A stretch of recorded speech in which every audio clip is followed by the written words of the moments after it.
These are challenging times for all of us, and it's often challenging to explain what's going on to our children. UW Health child and adolescent psychiatrist Dr. Marcia Slattery joins us by phone to take your questions. The number to call, 270-9933. Hello, Dr. Hi, Slattery.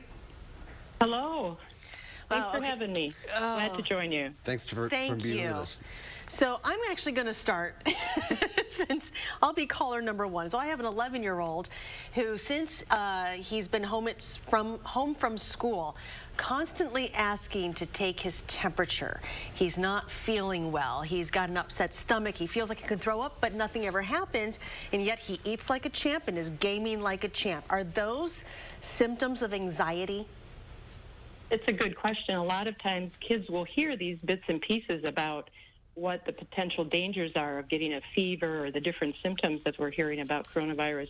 So they'll focus on that, and that actually is a very good indicator of some of their anxiety.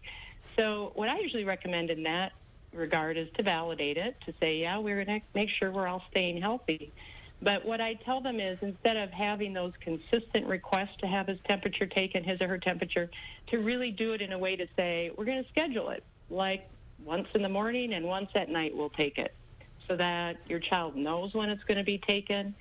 It's predictable from the standpoint they feel you're listening to them, but it also keeps it in balance so that they're not asking about it and perseverating on it throughout the day. And it's a big change for a lot of kids. I mean, mom and dad perhaps are home now and they weren't before, and mom's worried about the toilet paper. And I mean, what do you tell them?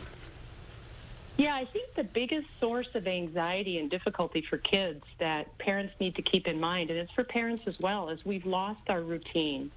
And our routine is our familiarity of the day. It's sort of our roadmap. We know what's going to happen typically, or we knew what was going to happen, and suddenly that's gone. For parents are not at work and kids are not at school.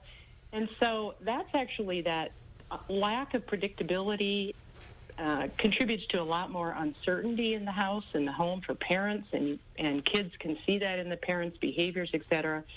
And so the important thing is to say, well, if I don't have that predictability, how can I build it in? How can I build in a routine here at home, parents, so that despite what happens as soon as we walk outside the door, we know what's going to happen inside. We'll make a new routine every day. And what I always tell parents is keep it simple. Put in block and literally make a schedule for the day. Put in blocks of time for physical exercise, what I call brain exercise, and that's the school-type activities they're doing, or reading and things like that. And then social communication. We need all of those different pieces all the time. I think of it, I always tell people, it's like cross-training for our brain. It taps into very different parts of our brain, and the more that we have that variety, the more flexibility then we have also in how our brain is functioning and thinking, and it keeps it much more healthy. When kids know there's a basic routine, and I always tell parents as well, make it visual, put it like on the front of the refrigerator or somewhere else where it's really easy to see, so kids can pass in and out of the room and be reminded this is what our schedule is today.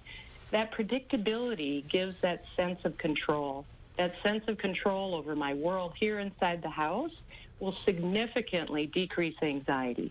So building in the routine, keeping it varied, and one caveat that I also tell parents to be watchful for is don't overdo on screens, because that's going to be the default setting for kids. Now I get to have all this extra time on my screens. Screens are obviously extremely important during this time to keep us connected, but we want to be careful that, just like I was describing before, you want to have this variety of different activities. We want to use the screens for different activities, so not just hours upon hours of gaming alone in the room. It's okay that kids have some gaming. That's a good way for them to connect with their friends. It's a good outlet. But balance that with screen time, for example, of interactive learning type activities. Balance it with screen time to communicate and connect with relatives and with other friends. So monitor it and then balance it with non-screen time. I always think of screen time as sort of being an extra of all the healthy foods we're supposed to eat every day. Make sure, as I mentioned before, the physical exercise, the brain exercise, and just staying connected with people. Now, I know so you mentioned having a regular schedule, and we have that at our house, but what's been difficult is that the other friends aren't having the same schedule. Is it okay to kind of change the schedule day to day? Absolutely. This is, we need to be flexible. And what I recommend to families is have a family meeting time every day. It could be very short. It might be over the meal time. It might be at another set time where you just sort of come together, turn the screens off, and say, how did the day go? What went well? What do we want to think about for our schedule tomorrow? How do we want to make sure we're building these things in?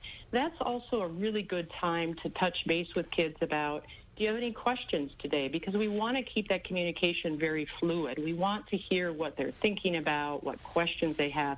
And it's a time when we can give them some information so that they feel that we're being bidirectional and being open with each other. Okay. So absolutely, it can be, we can change this around a bit tomorrow. We can be flexible in the course of the day.